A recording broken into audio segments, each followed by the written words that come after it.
I repeatedly said it, that this life is balanced. Now you know stand well.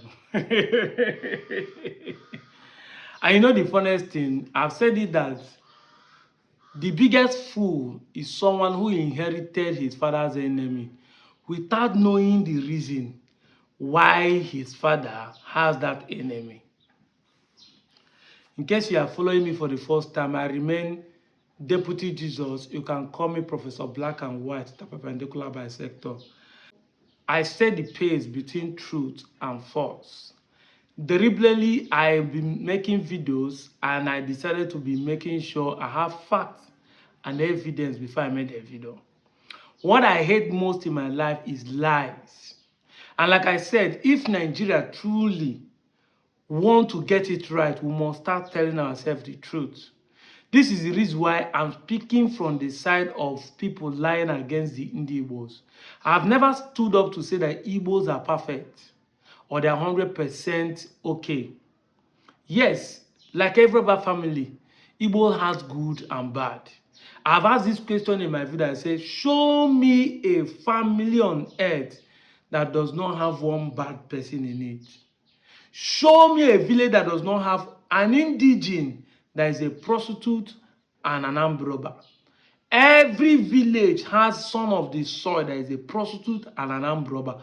Stealing in that village, not like he went outside and steal and they bring him back. No.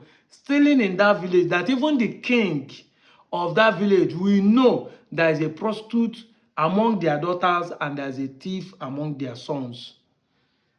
Even vis-a-vis, because sometimes men too they prostitute and women too they steal.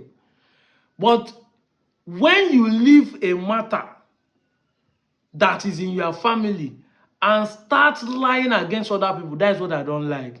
So I made a video saying that we in Igbo contributed in making Benin superiority go viral. And I cited and quoted a historian from University of Ibadan, which is Kenneth Dike, and JC Anene. I say, go and verify. These guys, in order to make the Britain or the Europeans feel like we are also equal, that is why they started telling the story of Benin as the senior and other people are offshore or offsprings or descendants of Benin, just so that it won't look as if we fall from heaven and we don't know ourselves. Yes, that is the reason. And after saying it, a Yoruba guy just come and start writing on my comment section. But I'm going to be reading out what transpired and how it has led us to the discovering of the truth. I'm going to show you what he wrote. So in my comment section, he now said, "Na lie, if no be say Benin mess up with his big brother Yoruba, I don't think you will ever reach where you are now." Referring to us in Igbo. He said, if no be say Benin mess up, say the Igbo no go reach where we dey today. But funny enough, in his comment, sub-comment of my comment, and his Benin boy answered him. I say, big brother, in question mark. Yariba were us enslaved by the great Benin kingdom. And to prove that, the Benin guy sent him a quote saying the Benin Empire did trade with the Portugal, Brazil colony power, but they mostly sold war captives from neighboring groups, including Yoruba. During the 14th and 17th century, Benin rulers restricted selling their own Edo people, focusing on diplomacy and goods like ivory.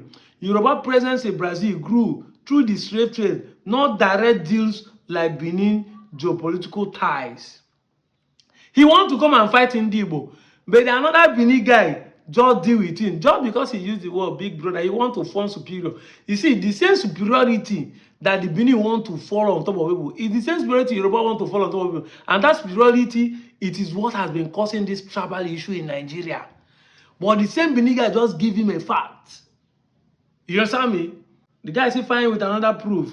You know, on some other names or nomenclatures used before the general term Yoruba discussed in chapter 9 include Nago as in Brazil or Lucumi in Cuba, and other Spanish colonies in the Americas, as well as in the French colony in Sierra Leone, they were referred to as Ako. Taranova, a Portuguese term which referred to slaves taken west of Benin territory, was also an early term for Yoruba that fell out of use in Spanish America in the 17th century. So the Benin guy say give am proof to tell am say no be small nyash him be, he no dey shake anyhow, say he know wetin dey talk about. And this is how Yorubas has been coming to be antagonizing us when we say that we are not descendants of Benin because you want to prove another thing. You now start degrading the Igbos. So, as an Yoruba guy, please try to make research. Like I said, I hate lies. It doesn't make sense. If you gonna continue to think that maybe you're supporting Tinubu and that's all they tell you, say Igbo people are bad, I want to believe this, then you're gonna be making us believe what the white man wrote about you. Check out this book, London and Lagos Conference, the red line. Check it out and read. You can pause and read it, where I was talking about how cunning, how crafty and Yoruba person is. Now, I can't say for sure every Yoruba person is like this. Because like I said, Igbos are like every other human beings. The Yorubas also have good people among them.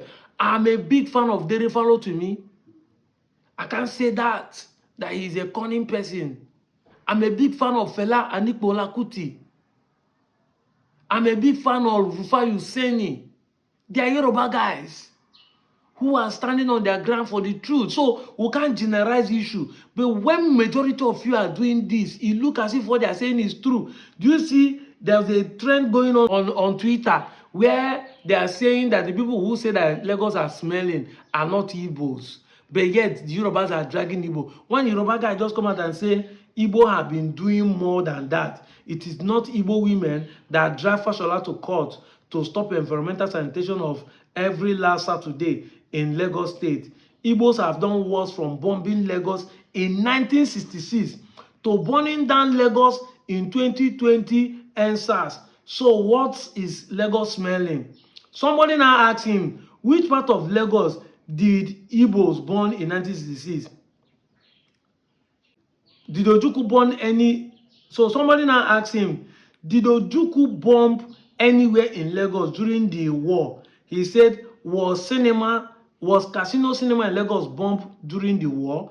The guy said yes, that the casino was bombed during the war. Now somebody now said, look, the casino cinema in Yaba, Lagos wasn't bombed during the war. It was actually destroyed by a fire on July 19, 1967. The fire was caused by an explosion in a nearby fuel tank.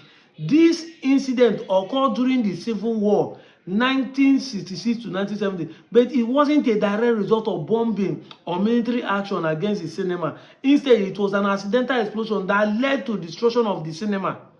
The thing, it can be seen, the Ojukwu military strategy involved using local design and manufactured weapons such as the Bunigwe, a rocket propeller missile system. However, there is no record evidence of these weapons being used in Lagos, which was not part of the Biafran territory. Odumegwu Ojukwu, the leader of Biafra, didn't bomb anywhere in Lagos during the Nigerian Civil War. In fact, Ojukwu Biafran forces were primarily engaged in the battles within the eastern region of Nigeria, where Biafra was declared. The war was fought between Biafra, led by Ojukwu in Nigeria. You know something? These guys are actually defending their territory. This lie does not make sense. How long do you people continue lying in the broad daylight in the 21st century in an information age? It doesn't make sense. And you people are still thinking Nigeria is going to go forward. If you think you are holding the Igbos on the ground, you are holding yourself equally. You can't hold the person on the ground and stand up and do anything. You are holding the Igbos, you are holding yourself. Lying against the Igbos because you want to make yourself feel superior or want to make yourself feel a saint is also making yourself a big liar. And this is 21st century when information can be found. I've said it time without number. Show us one village that is not an Igbo village, and they say Igbo people went to that village and conquer them and subdue them and change their language, change their name, change their culture. You cannot show any single one, but every time Igbo people want to dominate, they want to. You are still in assumption. Every time is assumption. They want to. But there's no proof that they have done it before. It's just that I don't want them to dominate me. I don't want them. Have they dominated you before? I made a post about the JAMB issue. You people don't want them to dominate, but they are clearing you in international schools. Igbos are clearing everybody in international competitions. Evidence there that schools in Anambra represented Nigeria in quiz, competitions, foreign, and they win. Why are you angry? Compete. Don't compare.